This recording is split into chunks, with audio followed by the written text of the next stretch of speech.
If you have 2 kids in your class, you have diversity.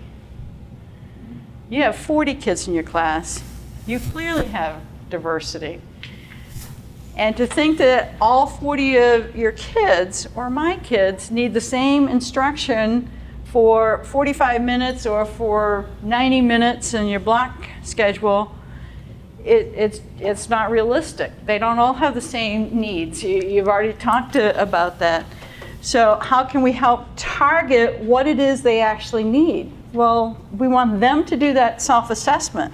I made it really clear what it was you needed to do in order to be successful. What does success look like?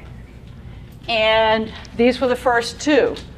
Well, I might be good to go. I might remember how to graph those lines and I'm good to go. You know, Laurie, I'm not so hot at graphing when you give it in standard form instead of slope-intercept form, or when they're in these ugly decimals. Or I don't have a clue what all this X and Y stuff is about. I mean, we have kids in all of those categories.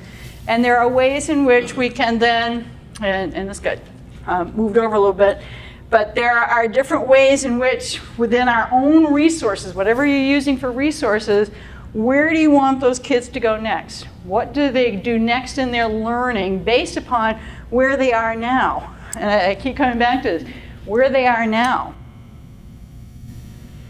Were they all successful? Could they work with somebody else and at least graph and get the assistance with the graphing so they could at least engage in that problem? Meaning I didn't exclude them because they didn't know how to graph. I want them working with somebody so that they can at least be able to solve that. Can I estimate what that point of intersection is? And that's why we talked about having lattice points, so we wanted them to both be integers so that they could estimate it, and the importance of then going back to check to see if it is a solution. Well, my question to you is the following. If the majority of your kids were here with their learning, and it took, I don't know, 30 minutes to get there, however long we've been working on this task, what are you going to do next as a teacher? Say all of your kids were here, or the vast majority were here. What do you do next in your teaching? And I can tell you classically what I see, because I have the opportunity to be able to visit a lot of schools. The teachers then teach them how to do this. Well, they've just demonstrated they could do it.